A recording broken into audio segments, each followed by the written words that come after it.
قال الله عز وجل: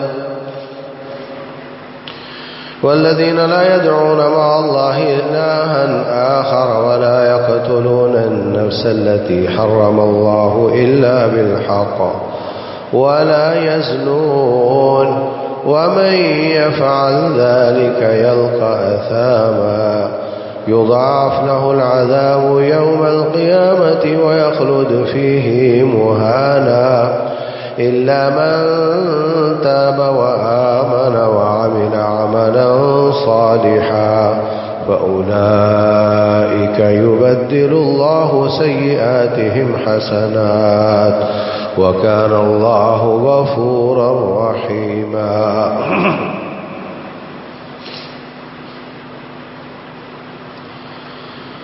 محترم سامعین اور سامعات، اللہ تبارک و تعالی اپنے بندوں کی صفات بیان کرتے ہیں. وعباد الرحمن الذین یمشون علی الارض ہونا، اللہ کے بندے زمین پر سختی کے ساتھ نہیں نرمی کے ساتھ چلتے ہیں، اور جب ان کو کوئی جاہل مخاطب ہوتا ہے تو اس کو خالی سلام کہہ دیتے ہیں. اللہ کے بندوں کی صفات بیان کرتے کرتے اللہ فرماتے ہیں: والذین لا يدعون مع اللہ الہا آخر، وہ لوگ جو اللہ کے ساتھ کسی اور کو شریک نہیں بناتے، کسی اور کو پکارتے نہیں. ولا يقتلون النفس التي حرم اللہ الا بالحق، اور کسی کو ناحق قتل نہیں کرتے. ولا یزنون، اور بدکاری نہیں کرتے. جو شخص بدکاری کرے گا اس کو بہت گناہ ہوگا. ومن يفعل ذلك يلقى اثاما يضاعف له العذاب يوم القيامة، قیامت والے دن اس کا عذاب ڈبل کر دیا جائے گا. وَيَخْلُدُ فِيهِ مُحَانًا، اور اس میں ہمیشہ ہمیشہ رہے گا، ذلت کے ساتھ رہے گا. ہاں، جس کو توبہ نصیب ہو گئی. إِلَّا مَنْ تَابَ وَآمَنَ وَعَمِلَ عَمَلًا صَالِحًا، توبہ کرے، عقیدہ ٹھیک کرے، اعمال درست کرے، اللہ تبارک و تعالی اس کے گناہوں کو نیکیاں بنا دے گا. اور اللہ تعالیٰ بہت بخشنے والا، رحم کرنے والا ہے. تو عزیز بھائیوں، بات چل رہی تھی کہ اللہ تعالیٰ نے مسلمانوں کی بلکہ انسانیت کی نسل کو محفوظ کیا ہے. کافر گھوڑوں کی نسل محفوظ کرتے ہیں، اپنی نہیں. اللہ تعالیٰ نے اسلام میں ایسا نظام بنایا کہ اس کی نسل محفوظ ہو. اگر کوئی عورت کسی کا بچہ لے آتی ہے، ہو سکتا ہے باپ کا اکیلا بیٹا ہو، اس کا نہیں مگر وہ اس کا بن گیا. اگر وہ نہیں ہوتا تو وراثت بھائیوں کو ملتی. اب وہ ہے، وراثت وہ لے گیا، جبکہ وہ ان کا نہیں ہے. اس کا حساب ہوگا قیامت والے دن. تو اللہ تبارک و تعالی نے بدکاری کے جرم کو بہت گھنونا قرار دیا ہے. آپ اس آیت کا انداز دیکھیں. والذین لا يدعون مع اللہ الہا آخر، اللہ کے ساتھ شرک نہیں کرتے. نمبر 2، کفر نہیں کرتے، مطلب شرک کفر تو ہوا. نمبر 2، قتل نہیں کرتے. نمبر 3، بدکاری نہیں کرتے. ایک ہی سیکوینس میں اللہ کے ساتھ شرک کو اور ناحق قتل کو اور بدکاری کو اللہ تعالیٰ نے بیان کیا. اور جب بدکاری کا ذکر آیا تو فرمایا اس کو قیامت والے دن ڈبل عذاب ہوگا. رسول اللہ صلی اللہ علیہ وسلم سے پوچھا گیا: ای الذنب اعظم، سب سے بڑا گناہ کیا ہے؟ تو آپ نے فرمایا: الاشراک باللہ، اللہ کے ساتھ شرک کرنا. اس کے بعد کیا ہے؟ فرمایا: ان تزانی حلیلۃ جارک، پڑوسی کی عورت سے بدکاری کرنا، شرک کے ساتھ ملایا، بڑے بڑے گناہوں میں اس کو شمار کیا۔ اس آیت میں بھی شرک اور چوری کے ساتھ، شرک اور قتل کے ساتھ اس کو ملایا، اس لیے کہ ان کا آپس میں تعلق ہے۔ جو لوگ بدکار ہوتے ہیں ان کا کوئی مذہب ہوتا ہے؟ جو لوگ بدکار ہوتے ہیں ان کا کیا مذہب ہے؟ اگر وہ عورت ہے تو اس کو کیا پرواہ ہے کہ کوئی مرد ہندو ہے یا عیسائی ہے یا مسلمان ہے، اس کو اس بات سے کیا غرض ہے؟ اور اگر وہ مرد ہے تو اس کو اس بات سے کیا غرض ہے کہ وہ جو لڑکی ہے وہ ہندو ہے کہ عیسائی ہے یا مسلمان ہے؟ مذہب کا فرق ختم ہو جاتا ہے، کفر اسلام ایک ہو جاتا ہے۔ اس لیے بدکاری کو اللہ تعالیٰ نے شرک کے ساتھ بیان کیا۔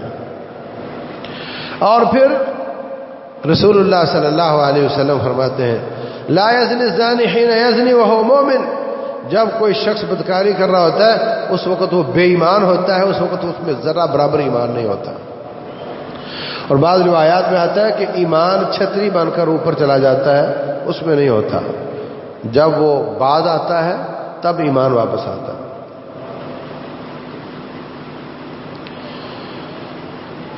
کوئی شخص برداشت نہیں کرتا کہ اس کی بہن کو کوئی دیکھے، اس کی بیٹی کو کوئی برہنہ حالت میں دیکھے، کوئی شخص اس بات کو برداشت نہیں کرتا، غیرت مند ہو، کہ کوئی برائی کرے اس کی بہن یا والدہ یا بیٹی کے ساتھ، اس پر بڑے بڑے قتل ہو جاتے ہیں، ہوتے نہیں ہوتے؟ غیرت کے نام پر قتل ہوتے نہیں ہوتے؟ تو قتل کا تعلق ہوا نا بدکاری کے ساتھ، اس لیے بدکاری کو قتل کے ساتھ بھی بیان کیا ہے۔ اور پھر بدکاری کا بچہ قتل ہوتا ہے نہیں، اس کو کون برداشت کرتا ہے؟ اس لیے اللہ تعالیٰ نے اس کو بدکاری کو قتل کے ساتھ بیان کیا ہے کہ جو بدکار ہوتا ہے وہ قاتل بھی ہوتا ہے اور ایمان اور کفر کا فرق بھی ختم کر دیتا ہے۔ یہ کوئی چھوٹا جرم نہیں ہے، العیاذ باللہ۔ اگر آپ کو اپنی رشتہ داروں پر غیرت آتی ہے، بہن پر غیرت آتی ہے، تو بہن کا آپ سے کیا تعلق ہے کہ آپ دونوں ایک گھر میں پیدا ہوئے، یہی تعلق ہے نا۔ آپ کو اپنی بیٹی پر غیرت آتی ہے، کیا تعلق ہے آپ کا بیٹی کے ساتھ؟ کہ وہ بیٹی آپ کے گھر میں پیدا ہوئی۔ آپ کا تعلق بیٹی کے ساتھ کمزور ہے، رب کا تعلق اپنی اس بندی کے ساتھ زیادہ مضبوط ہے، اس لیے کہ آپ جننا چاہتے، اللہ پیدا نہ کرنا چاہتا تو وہ پیدا نہیں ہوتی، اللہ پیدا کرنا چاہتا اور آپ جننا نہ چاہتے تو اللہ اس کو پیدا کر دیتا۔ اس لیے اللہ تعالیٰ کا کمال ہے، وہ آپ کی تھوڑی رشتہ دار ہے، اس کا رب سے تعلق زیادہ مضبوط ہے۔ ہر شخص کا اپنے ابے سے تعلق کمزور ہوتا ہے، اپنے اللہ سے تعلق مضبوط ہوتا ہے، کیونکہ وہ خالق و مالک رازق ہے، وہ ہم سب کا مالک ہے، ہم سب اس کے غلام ہیں۔ میں بھی اس رب کا غلام ہوں، میرا والد بھی اس رب کا غلام ہے۔ یہ بات درست ہے کہ والدین دنیا میں لانے کا سبب بنے، ان کا حق زیادہ ہے، لیکن رب کا حق سب سے زیادہ ہے۔ فرمایا وَإِن جَاهَدَاكَ عَلَىٰ أَن تُشْرِكَ بِي مَا لَيْسَ لَكَ بِهِ عِلْمٌ فَلَا تُطِعْهُمَا، اگر تیرے والدین رب کے ساتھ شرک کرنے پر ابھارے تو پھر ان کی بات مت مان۔ وَصَاحِبْهُمَا فِي الدُّنْيَا مَعْرُوفًا، دنیاوی حساب سے ان کے ساتھ اچھا سلوک کرو، لیکن اللہ کے مقابلے میں ان کی بات نہ مانو۔ والدین کے ساتھ، بھائیوں کے ساتھ لڑکی کا تعلق کمزور ہے اللہ کی نسبت، اللہ کے ساتھ اس لڑکی کا تعلق زیادہ مضبوط ہے، تو تو اگر بھائی باپ اور بیٹے کو غیرت آتی ہے تو جس کا تعلق زیادہ مضبوط ہے اس کو غیرت نہیں آتی. اس لیے فرمایا ان اللہ حیی کریم، میرا رب بہت حیادار اور کرم والا ہے، عزت والا ہے. اس کو اس بات پر بہت غیرت آتی ہے کہ کسی بھی عورت کے ساتھ برا ہو، کیونکہ سب عورتیں اس کی بندیاں ہیں. فلذلك حرم الفواحش، اس لیے اللہ تبارک و تعالی نے ہر قسم کی بے حیائی کو حرام قرار دیا ہے، کیونکہ اس کو اس پر غیرت آتی. ایک بچی نہ اس کا باپ ہو، نہ بیٹا، نہ بھائی، کوئی رشتہ دار نہ ہو، اس پر کسی کو غیرت نہیں آئے گی، لیکن میرے رب کو آئے گی، اس لیے کہ وہ اس کی بندی ہے. جو شخص کسی عورت کی طرف دیکھتا ہے، اس سے ناجائز تعلقات بناتا ہے، اس کو اس بات پر غور کرنا چاہیے کہ اس کا اس کے رب کے ساتھ کیا تعلق ہے، اور میں اس رب کی بندی کے ساتھ غلط تعلقات بنا رہا ہوں جس پر رب کو غیرت آتی. اگر بھائی کو غیرت آئے تو وہ ری ایکشن میں آتا ہے، ہو سکتا ہے اس ظالم کو قتل کر دے، ہو سکتا ہے ڈنڈے مارے، بازو توڑ دے، اپنی بہن کی غیرت کی وجہ سے. اور جس رب کو غیرت آتی ہے وہ تیرا کیا کیا نقصان نہیں کر سکتا، وہ تیرے ساتھ کیسے کیسے بدلے نہیں لے سکتا. اس لیے باز آ جا، جو بھی عورت ہے مسلمان ہے کہ کافر ہے، وہ میرے رب نے بنائی ہے، اور اس پر غیرت میرے رب کو آتی ہے. اللہ اکبر. تو عزیز بھائیوں، یہ جرم بڑھتا جا رہا ہے، معاشرے میں عام ہوتا جا رہا ہے. سکولوں نے بچیوں کو گھر سے نکالا، اویلیبل ہو گئی ہر جگہ.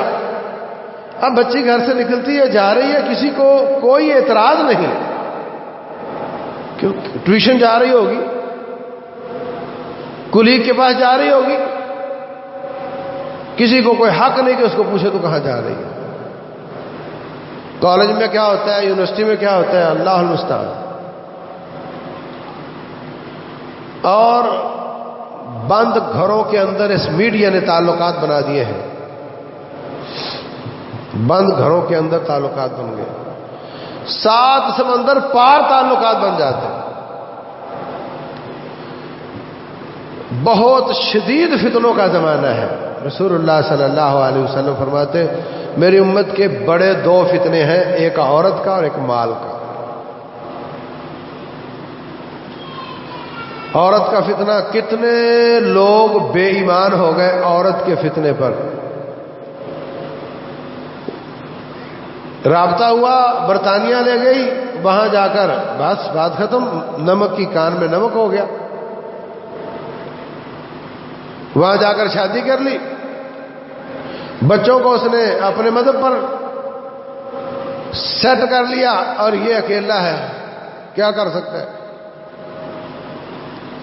آپ کے سر کو دیکھا ایک نوجوان گیا یورپ میں، وہاں رہا، یہاں سے بچے بیوی کو لے گیا.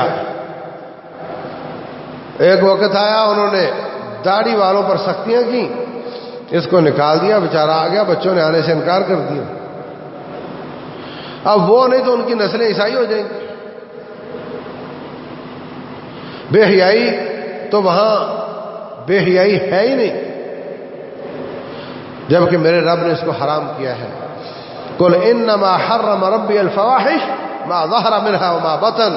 میرے رب نے ظاہری اور باطنی ہر قسم کی بے حیائی کو حرام قرار دیا، اور جو اللہ نے حرام قرار دیا وہ حرام ہی ہے. ساری کائنات اس کو جائز کر دے وہ حلال نہیں ہوتا.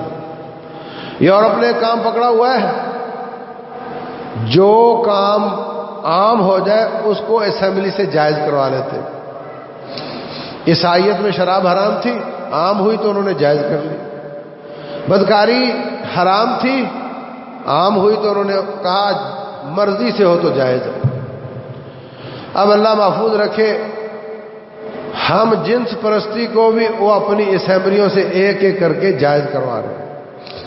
اور رسول اللہ صلی اللہ علیہ وسلم نے فرمایا جس معاشرے میں بدکاری عام ہو جاتی ہے اور خصوصاً ہم جنس پرستی عام ہو جاتی ہے،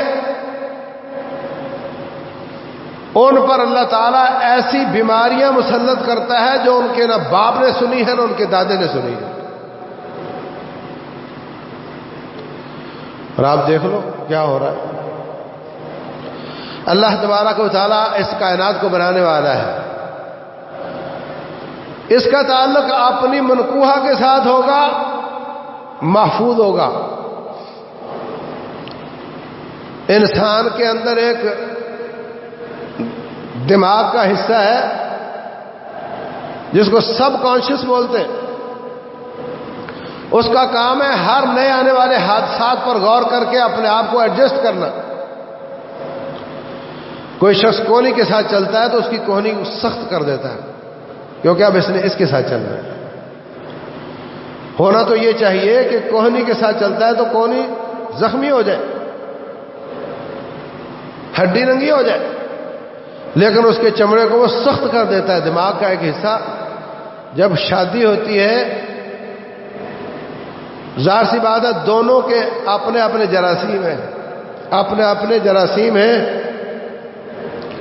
وہ ایک دوسرے کے جراثیم کے خلاف لڑنے کی قوت مدافعت پیدا ہو جاتی، اور جب ہر روز ہر ہفتے بعد نئی ہوگی تو وہ ان کے جراثیموں کا مقابلہ نہیں کر پائیں گے، نتیجتاً اس کو ایسی ایسی بیماریاں لگیں گی جس کا دنیا میں علاج ہے ہی نہیں، کیونکہ وہ اللہ کی سزا ہے، رب کی سزا کا کوئی علاج نہیں کر سکتا۔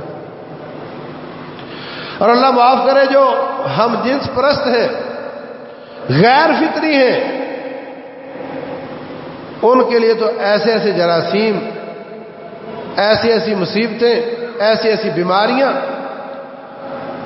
کیونکہ اس کے لیے تو جسم دفاع کر ہی نہیں سکتا۔ اور یاد رکھو اللہ تبارک و تعالیٰ نے شادی کو اولاد کا ذریعہ بنایا ہے، تو جس قدر شادیاں ہوں گی، اولاد ہوگی، جس قدر بے رہ روی ہوگی، بدکاری عام ہو یا ہم جنس پرستی عام ہو، اس سے اولاد ختم ہوگی، نسل ختم ہوگی، نسل غیر محفوظ بھی ہوگی، نسل ختم بھی ہوگی۔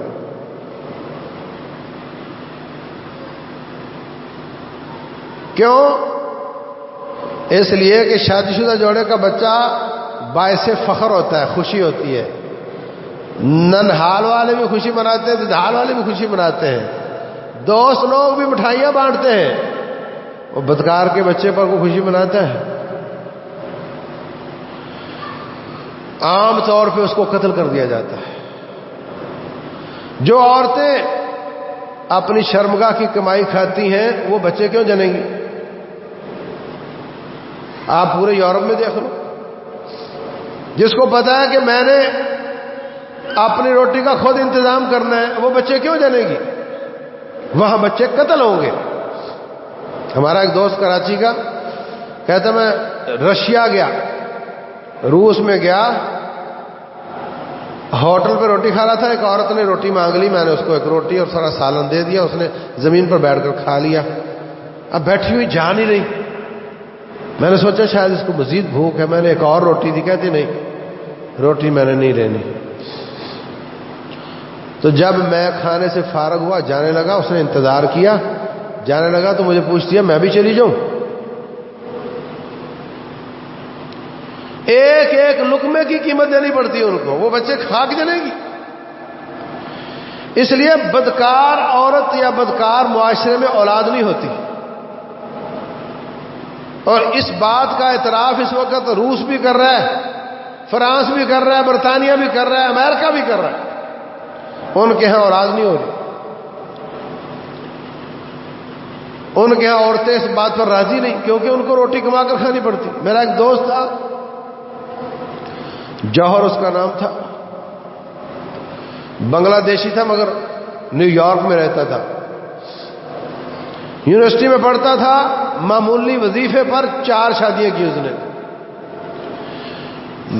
میں نے حیرانی سے اس کو پوچھا کہ یہ یورپ کی عورتیں، ان کے اخراجات، اور تو کماتا بھی کچھ نہیں، تو یہ تیرے ساتھ کیوں رہ رہی ہیں؟ کہتا ہے اتنی خوش ہیں کہ ہمیں 4 دیواری کے اندر روٹی مل جاتی ہے، ہمیں روٹی کھانے کے لیے عزت کی فروخت نہیں کرنا پڑتا. یہ صورتحال ہے. تو جو ہماری مسلمان عورتیں، ان کو اللہ تعالیٰ کا شکر ادا کرنا چاہیے کہ اللہ تبارک و تعالیٰ نے ان کو ایسے معاشرے میں پیدا کیا. اپنی عفت اور عزت کی حفاظت کرنی چاہیے اور اپنی اولادوں کی حفاظت کرنی چاہیے، کیونکہ میڈیا بہت تیز ہے، حالات بڑے خراب ہیں. اور اپنے بچوں پر اندھا اعتماد نہیں کرنا چاہیے. رسول اللہ صلی اللہ علیہ وسلم فرماتے ہیں مروا صبیانکم بالصلاۃ، اپنے بچوں کو نماز کا حکم دو، وہم ابناء 7، 7 سال کی عمر میں اس کو حکم دو. واضربوہم علیہا، 7 سال کے بعد 10 سال کا ہو جائے نماز نہ پڑھے تو اس کی پٹائی کرو. وفرقوا بینہم فی المضاجع، اب اس عمر کے 2 بچے ایک بستر پر نہ سوئیں، ان کے بستر الگ کر دو. 10 سال سے پہلے ایک بستر پہ 2 بچے سو جاتے تھے، اب مت سونے دو ان کو. یہ بالکل اعتماد نہیں کہ نہیں میں اپنے بچوں کو جانتا ہوں بڑے نیک ہیں، میرے مصطفیٰ علیہ الصلوۃ والسلام کی بغاوت کرو گے، ہو سکتا ہے اس بغاوت کے نتیجے میں اللہ تعالیٰ تجھے کوئی نہ کوئی سزا دے دے. ان کے موبائلوں کا خیال کرو، ان کے انٹرنیٹ کا خیال کرو، ان کے دوستوں کا خیال کرو، ان کے سکول کی سوسائٹی کا خیال کرو. ایسی تعلیم کی کوئی ضرورت نہیں جو آپ کے بچے کو بے حیا بنا دے. اس سے جاہل اچھا، بالکل جاہل اس بندے سے اچھا جو ایسے کالج سکول میں پڑھتا ہے، پڑھتی ہو، جہاں اس کی نہ عزت محفوظ ہو نہ اس کا اخلاق محفوظ ہو. تو عزیز بھائیوں، اس بے حیائی عریانی فحاشی سے نمبر 1 ایمان جاتا رہتا ہے، نمبر 2 یہ قتل کا سبب بنتا ہے. اپنے آپ کو بھی قتل کرتا ہے، حرام زادوں کو بھی قتل کرتا ہے، اوور آل امت کو بھی قتل کرتا ہے. امت کمزور ہو جاتی، ختم ہو جاتی ہے اور ان کی صحت بھی برباد ہو جاتی ہے. اپنے آپ کو کیسے قتل کرتا ہے؟ عربی کا مقولہ ہے کل شیء زاد عن حدہ انقلب علی ضدہ، ہر کام جو اپنی حد سے بڑھ جاتا ہے اس کے فائدے کے مقابلے میں نقصان شروع ہو جاتا ہے. An excess in everything is bad. تو بیوی، شوہر، ان کے معاملات مینج ہوتے ہیں. ماحول کیسا ہے، سردی گرمی کیسی ہے، تھکاوٹ ہے، کیا معاملات ہیں، ان کے معاملات بڑے مینج ہوتے ہیں. اور بدکار کے معاملات مینج نہیں ہوتے، وہ حد سے بڑا ہوا ہوتا ہے. جب وہ حد سے بڑھ جاتا ہے بیمار ہو جاتا ہے. بیمار ہو جاتا ہے، جب معاشرہ بیمار ہو جائے تو وہ کسی دشمن سے لڑ نہیں سکتا. کتنی بار ایسا ہوا یورپ میں ننگے مرد عورتوں نے جلوس نکالا جناب، بالکل فارغ.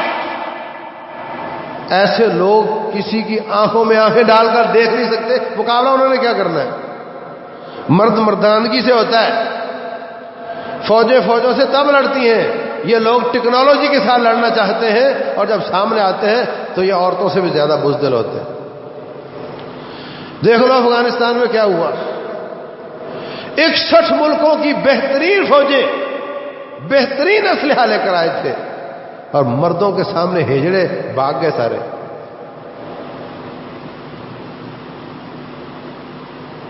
معاشرے برباد ہو جاتے ہیں اس بدکاری کی وجہ سے. معاشرے ختم ہو جاتے ہیں اس بدکاری کی وجہ سے. تو یہ اپنے آپ کو بیماریاں لگاتے ہیں، معاشرے کو برباد کرتے ہیں، بچوں کو قتل کرتے ہیں، اور اس غیرت کی وجہ سے لوگوں کو بھی قتل کیا جاتا ہے. یہ نسل غیر محفوظ بھی کرنے والا کام ہے اور نسل کو ختم کرنے والا کام بھی. لاکھوں لاکھوں بچے قتل ہو رہے ہیں آپ کے پاکستان میں اس بدکاری کی وجہ سے. رسول اللہ صلی اللہ علیہ وسلم کے پاس عورت آئی، کہنے لگی جی مجھ سے گناہ ہو گیا. فرمایا منہ پھیر لیا، ادھر سے آ گئی، ادھر منہ پھیر لیا، ادھر سے آ گئی، ادھر منہ پھیر لیا، ادھر سے آ گئی. آپ نے فرمایا بچہ جن کر آنا. پھر آ گئی. آپ کو اپنا 8-9 مہینے پرانا گناہ یاد ہے؟ کوئی گناہ، کوئی گناہ جو 8-9 مہینے پہلے کیا تھا یاد ہے؟ اس عورت کے دل میں ایمان ہے، اس کو وہ گناہ بھول نہیں رہا، اس کو رات نیند نہیں آتی، اس کو کھانا بھولا ہوا ہے. بچہ لے کر آ گئی. آپ نے فرمایا اس کا کیا قصور ہے؟ دودھ پلا کر آنا. جلدی جلدی اس کو روٹی کا عادی بنا کر لے کر آگے، کہنے لگی دیکھیں جی اب تو روٹی کھاتا ہے، اب مجھے پاک کر دیجیے، مجھے پاک کر دیجیے. اس کو لے جایا گیا، چاروں طرف سے پتھروں کی بارش کر کے ختم کر دیا گیا. اس کے خون اس کا بہہ گیا، وہ ختم ہو گئی. کسی پر قطرہ اس کا گر گیا. کہنے لگے گندی عورت نے مجھے بھی گندا کر دیا ہے. آپ نے فرمایا لَقَدْ تَابَتْ تَوْبَةً لَوْ قُسِمَتْ عَلَى 70 مِنْ أَهْلِ الْمَدِينَةِ لَوَسِعَتْهُمْ. اس عورت نے ایسی توبہ کی ہے اگر مدینے کے 70 گناہگاروں پہ تقسیم کر دی جائے تو سب کے لیے کافی ہو جائے.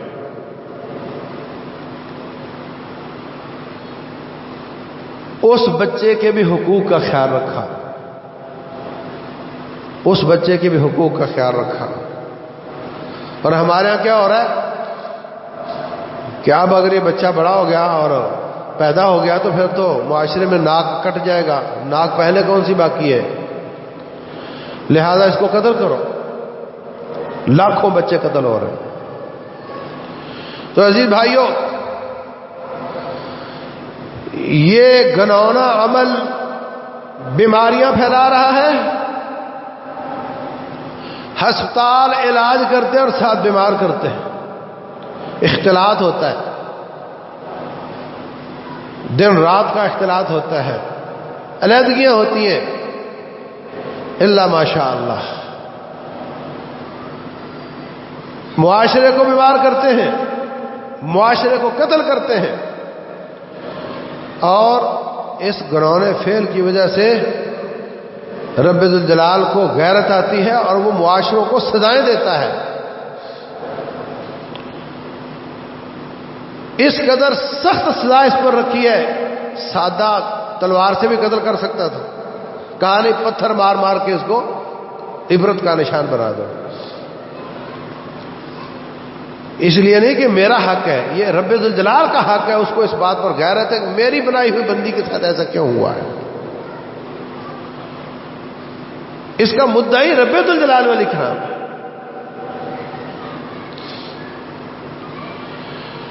اللہ اکبر. تو عزیز بھائیوں، جس قدر معاشرے میں ایک کام پھیلتا جا رہا ہے اسی قدر ایسی ایسی بیماریاں آ رہی ہیں کہ جن کا کوئی علاج نہیں. اور کمال رب کی ذات ہے کہ جانتا ہے کون کیا کر رہا ہے اور پھر پردے ڈال رہا ہے. پھر روٹیاں پھر بند نہیں کرتا، پھر بھی روٹی بند نہیں کرتا، دیتا چلا جاتا ہے، پردے ڈالتا چلا جاتا ہے. پھر وہ ظالم اپنا پردہ خود کھول دیتے ہیں، کوئی انٹرنیٹ پہ لکھ دیتا ہے، کوئی کہیں لکھ دیتا ہے، اپنے آپ کو ذلیل کرتا ہے اور معاشرے میں برائی کو عام کرتا ہے۔ فرمایا ان الذين يحبون ان تشيع الفاحشة في الذين آمنوا، وہ لوگ جو مومنوں میں بے حیائی کو عام کرنا چاہتے ہیں، لهم عذاب الیم فی الدنیا والآخرہ، ان کے لیے دنیا اور آخرت میں بہت دردناک عذاب ہے، دنیا میں بھی آخرت میں بھی۔ ایسے شخص کا چہرہ بجھا ہوا ہوتا ہے۔ رسول اللہ صلی اللہ علیہ وسلم نے دیکھا، معراج کی رات دیکھا، ایک تنور ہے، اس میں تیزی کے ساتھ آگ باہر آ رہی ہے اور اس تیزی کے ساتھ ننگے مرد اور عورت اوپر آتے دوبارہ نیچے جاتے ہیں۔ پوچھا یہ کون ہے؟ کہا یہ بدکار لوگ ہیں، اور ان سے اتنی سڑان کی بدبو آتی ہے کہ جتنی اوروں سے نہیں آتی، اور یہ مرنے سے لے کر قیامت تک کا عذاب ہے، مرنے سے لے کر قیامت تک کا عذاب ہے، برزخ کا۔ اور جو بعد والا ہے وہ اللہ محفوظ رکھے۔ تو عزیز بھائیوں، اس سے بچنے کے لیے کمر بستہ ہو جاؤ، اس سے بچنے کے لیے کوشش کرو شادیاں آسانی کے ساتھ اور جلدی ہو جائیں۔ جو بچہ شادی شدہ ہو جاتا ہے وہ محفوظ ہو جاتا ہے کافی حد تک، اور کوشش کرو کہ یہ شرطیں وہ شرطیں ان کو سامنے نہ لاؤ، اور کوشش کرو اپنے بچے کی سوسائٹی اچھی ہو۔ پیسہ زیادہ آ جائے تو اپنے مسجد کے پڑوس والا گھر چھوڑ کے چلا جاتا ہے کسی اور سوسائٹی میں، پیسہ جو زیادہ آ گیا۔ دین کو بنیاد بناؤ، جہاں تیرا دین زیادہ اچھا ہے وہاں رہو، جہاں تیری دنیا زیادہ اچھی ہے وہاں نہیں، جہاں تیرا دین زیادہ اچھا ہے وہاں رہو۔ اور تلقین کرو، نہ بچوں پر شک کرو اور نہ اندھا اعتماد کرو، نہ ہر وقت شک کرتے رہو اور نہ اندھا اعتماد کرو، بیچ کا راستہ اختیار کر کے اپنی اولادوں کی تربیت کر کے ان کو فارغ کرو تاکہ آپ کی ذمہ داری ختم ہو۔ فتنہ بہت بڑا ہے، اور یہ فتنہ میں جیسے عرض کیا قتل کی طرف لے جاتا ہے، شرک اور کفر کی طرف لے جاتا ہے، بے ایمانی کی طرف لے جاتا ہے۔ اللہ تبارک و تعالی ہمارے معاشروں کو اس سے محفوظ رکھے۔ اللہ تبارک و تعالی ہمیں ہر قسم کے فتنوں سے بچائے۔ اللہم جنبنا من الفتن ما ظہر منہا وما بطن۔ بڑے واقعات ہیں، وہ جو 3 لوگ غار میں تھے، ان میں سے ایک کہتا ہے میں اپنی کزن کو بڑا پسند کرتا تھا، وہ مانتی نہیں تھی، میں نے اس کو 120 دینار دیے۔ 1 دینار تقریباً 45,000 کا ہے، بولو کتنا ہوا؟ اور جب میں منہ کالا کرنے لگا تو کہنے لگی اللہ سے ڈر جا، یا اللہ میں نے پیسے بھی چھوڑ دیے، اس کو بھی چھوڑ دیا، اگر یہ میرا عمل تجھے قبول ہے تو یہ پتھر کو ہٹا دے۔ اللہ تبارک و تعالیٰ نے وہ پتھر ہٹا کر کے ان کو نجات دلا دی۔ بڑے واقعات ہیں تائبین کے۔ ایک کفل نام کا آدمی تھا، اس کا واقعہ ہے۔ ایک جنید نام کا آدمی تھا، اس کا واقعہ ہے۔ تو یہ شیطان عورت کا فتنے میں ڈال کر، عورت کے فتنے میں ڈال کر انسان سے کفر بھی کرواتا ہے۔ واقعات بیان کروں تو بات بہت لمبی ہو جائے گی، خلاصہ یہی ہے کہ کفر، شرک، قتل اور بدکاری یہ ایک دوسرے سے بہت متعلق ہیں۔